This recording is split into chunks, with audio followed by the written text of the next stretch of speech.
algoritmos genéticos são algoritmos de busca e a ideia é que a gente busque soluções, ou uma solução ou várias soluções, num espaço de busca muito grande, num espaço de busca não polinomial, para um problema NP. A gente falou que normalmente os algoritmos genéticos convergem muito rápido para soluções subótimas. E hoje a gente vai ver que a gente também pode usar os algoritmos genéticos para procurar soluções ótimas. Para isso a gente vai trazer um problema, que é o problema das N rainhas, onde a gente tem um tabuleiro N por N e quer posicionar N rainhas nesse tabuleiro. E a ideia é que a gente consiga fazer isso sem que nenhuma rainha ameace a outra, sem que nenhuma rainha ataque a outra.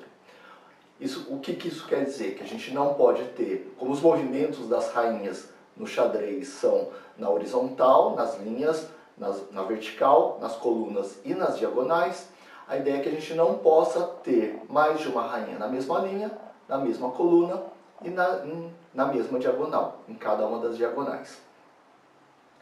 Uma forma comum de resolver, tradicional, clássica de resolver, é através de recursões, usando uma técnica chamada backtracking.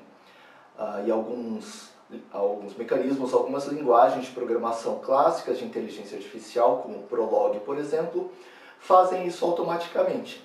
E a ideia é que eles têm um custo, que é não polinomial, para achar a solução, e a gente vai falar sobre essa técnica para a gente visualizar o problema, visualizar como um algoritmo um pouquinho mais clássico solucionaria o problema das N rainhas e depois vai passar para a modelagem e visualizar a implementação do algoritmo genético para esse problema.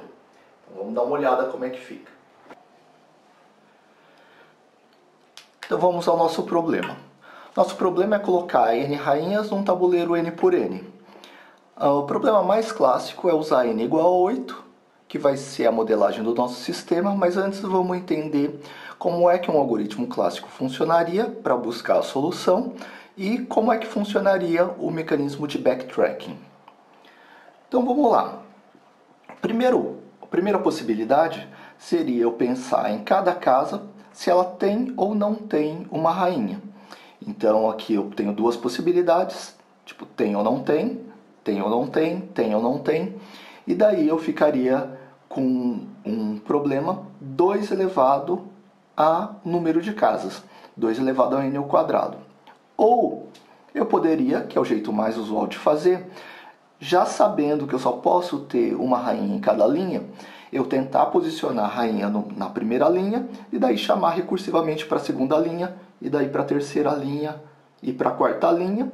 Quando eu chegasse na enésima linha e conseguisse colocar a rainha, teria terminado o problema. Vamos observar como esse algoritmo funcionaria para a gente ver a necessidade e o funcionamento do mecanismo de backtracking.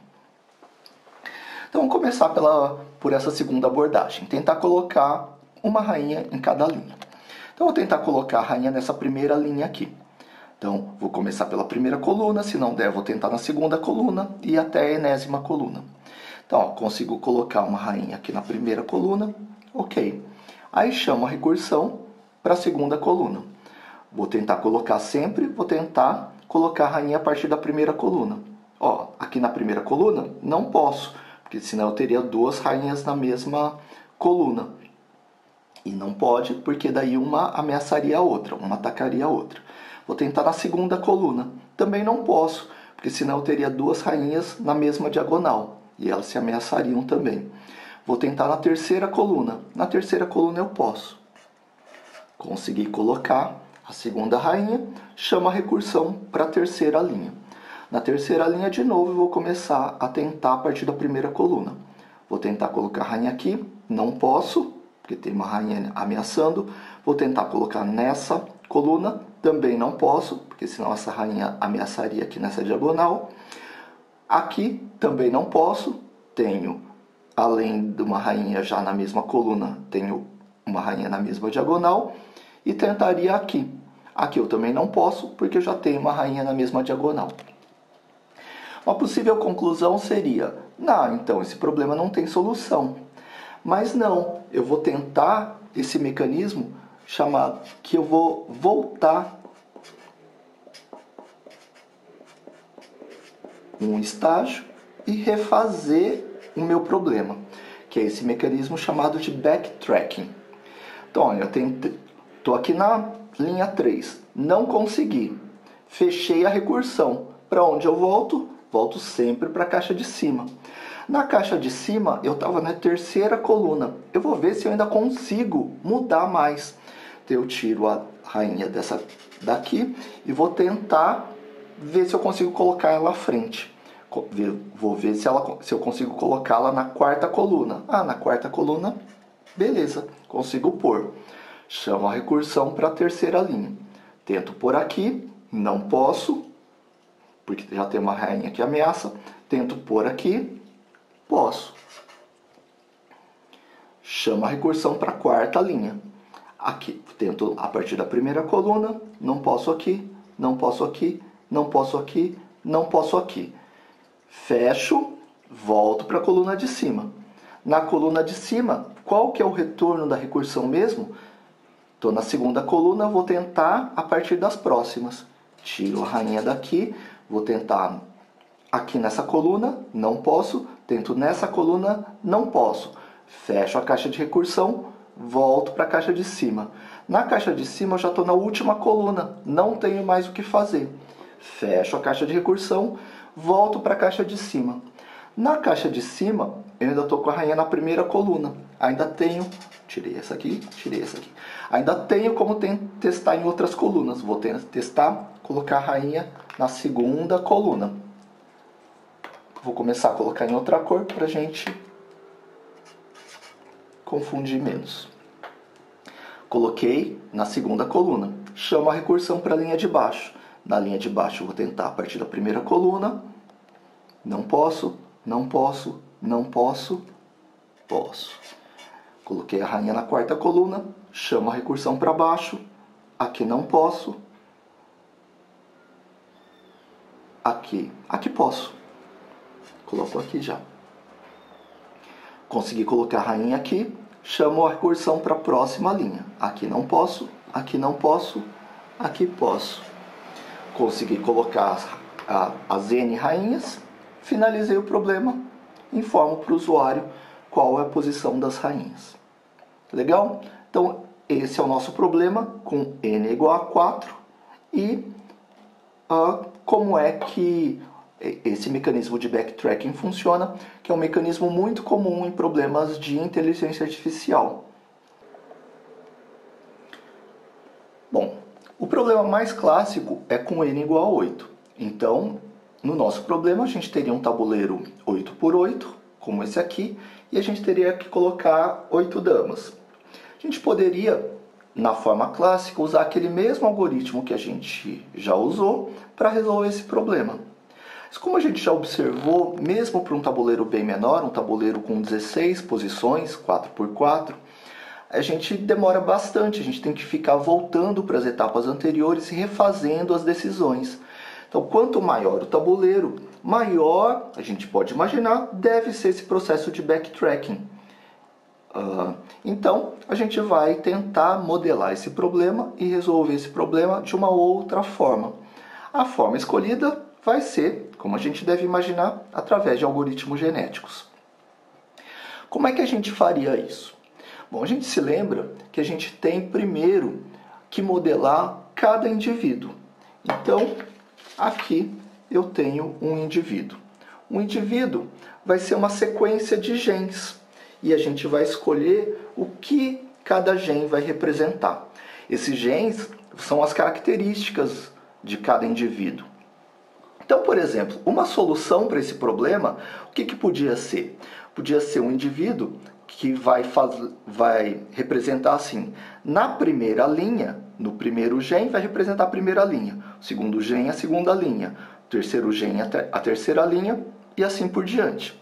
Em cada gene eu vou colocar onde está a rainha. Então, por exemplo, eu vou considerar as colunas, ao invés de considerar de 0 a 7, eu vou considerar de 1 a 8. Tá ok? Então, coluna 1, coluna 2 até a coluna 8 para o nosso tabuleiro 8 por 8.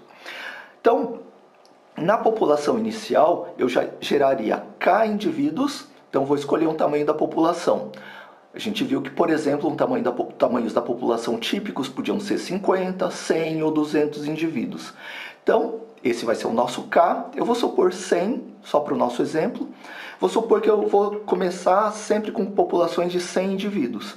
Então, eu vou gerar 100 indivíduos de forma aleatória. Então, para cada um dos genes, eu vou gerar um número aleatório no domínio dele. E qual é o domínio dele?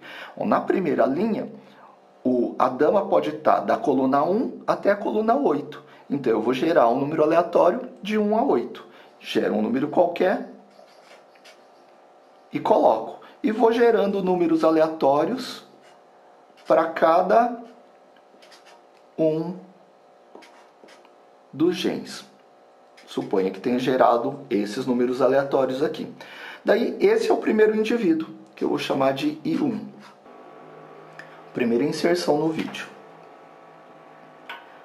Vamos imaginar, então, esse indivíduo aqui, como ele representaria, qual problema ele representaria.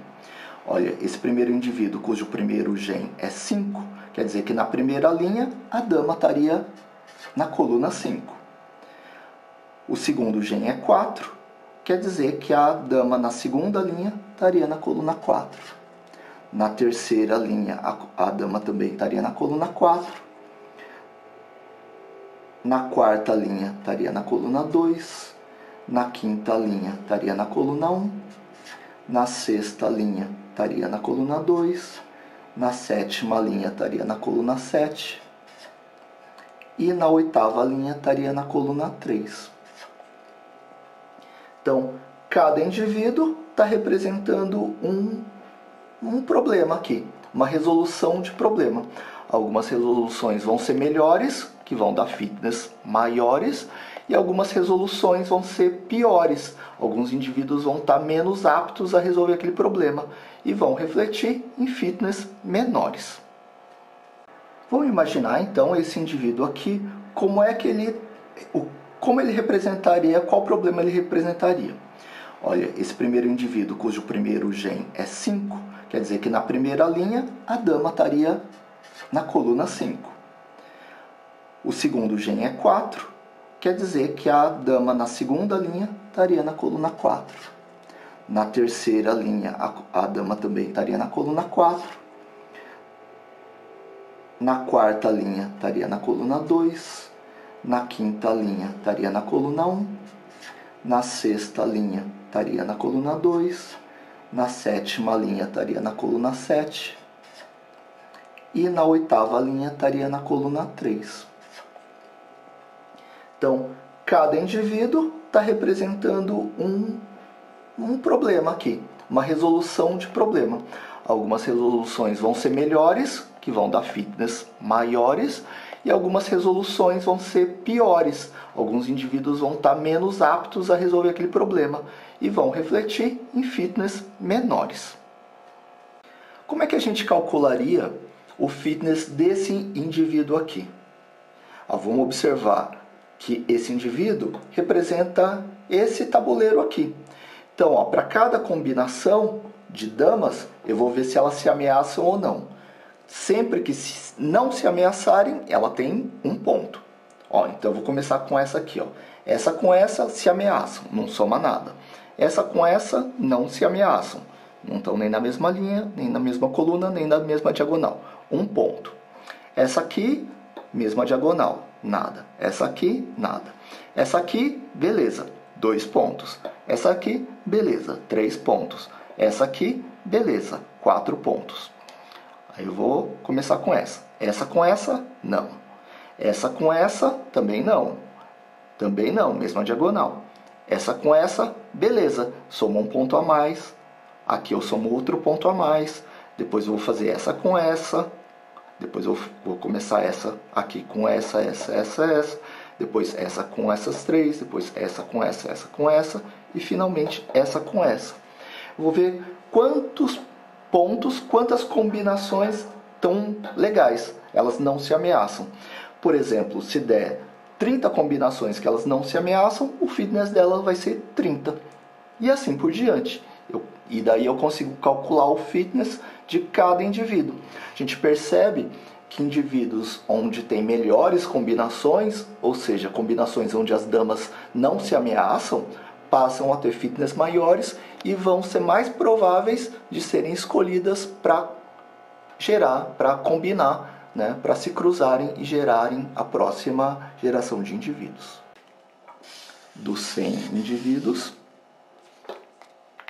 aqui então eu tenho desde esse indivíduo 1 até o indivíduo 100, que eu gerei aleatoriamente. Para cada indivíduo eu vou fazer as contas de quantos pares de damas não se ameaçam e vou gerar o fitness. Vamos supor, não vou fazer a conta aqui, não vou comparar uma por uma todas as combinações, vou gerar um fitness aqui. Nem vou pôr um número para não ficar errado. Vou chamar de fitness 1. Para o indivíduo 2 vai dar fitness 2 e assim por diante. Para o indivíduo 100 vai dar o fitness 100. Agora já ficou mais fácil depois dessa modelagem. Quem se lembra da aula anterior, a gente vai supor os 100 indivíduos, os vários indivíduos e os seus fitness. Ao invés de 100, para a gente dar um exemplo numérico, eu vou usar 4. Então, são 4 indivíduos aqui. Vou chamar de I1, I2, I3 e I4. Para a gente ficar com uma conta mais fácil. Vamos supor que o fitness do I1 é 30, do I2 20, do I3 10 e do I4 40. Depois de ter todos os indivíduos e os fitness calculados, os 100 indivíduos, aqui no nosso exemplo são 4, para facilitar nossas contas, eu vou fazer a combinação dos indivíduos para produzir a nova geração. Para cada combinação, eu vou gerar 2 números aleatórios de 1 a 100, de 1 até o total dos fitness. Por exemplo, suponha que eu gere o número 35. O 35, se eu gerasse até o número 30, pegaria o I1. Do 31 ao 50, pegaria o I2. Portanto, como eu gerei o 35, eu vou selecionar o I2. Vamos ver com quem ele vai combinar. Vamos gerar um outro número aleatório de 1 a 100. Suponha que eu gere 75. Se fosse até 30, pegaria o I1. Até o 50, I2. Até o 60, I3. Portanto, a partir do 61 até o 100, eu pego o I4. Como eu sorteei 75, vou pegar o I4. Vou combinar o I1 com o I4. Para combinar os dois, eu vou precisar achar um ponto de crossing over, um ponto de combinação entre os dois. A gente lembra que cada um deles tem 8 genes. Então eu vou sortear o número de 1 a 8 para ver qual vai ser o ponto de crossing over. Suponha que eu gere o número 2 aleatório. Então, aqui vai ser o ponto de corte. Ok? Ponto de corte, que poderia ser em qualquer um dos genes. Sorteei o número 2, então o ponto de corte vai ser no segundo gene. Ponto de crossing over vai ser no segundo gene. Então o primeiro indivíduo vai ter os 2 primeiros genes do I2 e os outros genes do I4. O segundo indivíduo vai ter os 2 primeiros genes do I4 e os demais do I2. Então, aqui eu gerei os 2 primeiros indivíduos. Vou continuar esse processo usando os 100 indivíduos que eu tenho, tá? Que aqui no nosso exemplo numérico estão representados por 4. Então, vou pegar os indivíduos, deixa eu colocar aqui, do I1 até o I100, que fazem parte da geração 0, e vou produzir outros 100 indivíduos.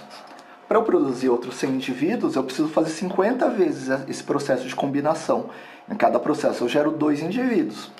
Então, vou fazer esse processo até gerar outros 100 indivíduos. indivíduo 1 até o indivíduo 100 da nova geração, da geração 1. Esse é o nosso processo. Eu posso fazer esse processo várias vezes. Para continuar, como eu faria mesmo, para cada indivíduo aqui da geração 1, calculo o fitness. Vejo cada uma das combinações de colunas aqui, se elas se ameaçam ou não. Toda vez que elas não se ameaçarem, eu dou um ponto.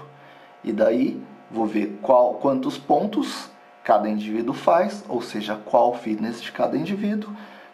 E daí, de novo, vejo qual é a soma dos fitness, gero números aleatórios para selecionar os indivíduos, faço as combinações e assim por diante. Não se esqueçam também que para cada indivíduo, depois de cada combinação, eu vou usar o mecanismo de mutação, vou configurar alguma percentagem de mutação, que pode ser tipicamente 2, 3 ou 4%, por exemplo, para alterar esses genes de forma aleatória. Exemplo. Vamos supor que eu esteja analisando esse indivíduo aqui. Eu vou ver se ele vai sofrer mutação. Como eu quero uma taxa de mutação de 4%, eu vou gerar um número de 1 a 100. Se for os números 1, 2, 3 ou 4 que eu tiver gerado, esse indivíduo vai sofrer mutação. Se forem os outros números lá, 5, 6, 7, 8, 9, 10 até o 100, ele não vai sofrer mutação. Aí dá 4%. Concordam? Então, para cada um dos genes, num forzinho aqui, eu vou sortear um número de 1 a 100 e vou ver se vai dar 1, 2, 3 ou 4, para ver se aquele gene vai dar mutação. Isso quer dizer que alguns indivíduos não vão sofrer mutação nenhuma. Alguns indivíduos, pode ser que eu sorteie mais de uma vez um número de 1 a 4. E aí ele pode sofrer mutação em mais de um gene. Alguns indivíduos podem sofrer mutação em um gene só, ou seja, em 0, 1 ou mais genes. Vamos supor que no gene número, 4, eu tenha gerado um número aleatório 3. Esse gene então vai sofrer mutação. Como é que eu realizaria a mutação nesse gene mesmo? Eu alteraria o valor dele para qualquer valor aleatório dentro do domínio desse atributo. O que quer dizer isso? Bom, esse atributo ele diz nessa linha, na quarta linha, em que coluna a dama está. Ela pode estar nas colunas de 1 a 8. Então eu vou sortear um número de 1 a 8, vou sortear um aleatório de 1 a 8 e vou colocar aqui. Suponha que eu sorteio o número 5, então eu vou substituir esse gene aqui por 5. Ou seja, alterei aleatoriamente, via processo de mutação, o conteúdo de um gene, a informação desse gene aí. Bom, esse processo aqui de pegar uma geração, fazer todo o cálculo de fitness, fazer as combinações, gerar 2 indivíduos, fazer eventuais mutações nos indivíduos, daí até completar o tamanho da população, 100, daí eu faço todo o processo de novo, chego na geração 2, quando eu obtiver mais 100 indivíduos, geração 3 e assim por diante. Vou fazendo isso, ou seja, essa minha espécie de indivíduos que representam a solução do problema, eu posso alcançar várias gerações em um tempo curto. Ou seja, eu poderia alcançar a evolução deles num tempo curto, porque computacionalmente eu consigo fazer esse processo de combinações bem rápido. Quando é que esse processo termina? Bom, a gente já falou sobre isso na aula passada. Ele podia terminar com um número fixo de gerações, por exemplo, eu vou fazer por N gerações. Poderia também fazer por um ΔT, ou poderia fazer com fitness. Nesse nosso problema, que eu não quero uma solução subótima, eu quero a solução ótima, eu preciso que todas as combinações sejam pontuadas, ou seja, nenhuma rainha ameace a outra. Então eu vou ver qual o número máximo de fitness que um indivíduo pode ter. Quando eu encontrar algum indivíduo com aquele fitness, ou seja, nenhuma rainha ameace a outra, todas as combinações eu vou pontuar encontrei a solução para o problema. Daí eu pego aquele indivíduo, vejo em quais colunas aquele indivíduo tem as damas e imprimo, por exemplo, o tabuleiro, a resposta para o usuário final. Legal, pessoal? Então a gente viu um exemplo de modelagem e como a gente implementaria os algoritmos genéticos para um problema em particular, um problema de busca.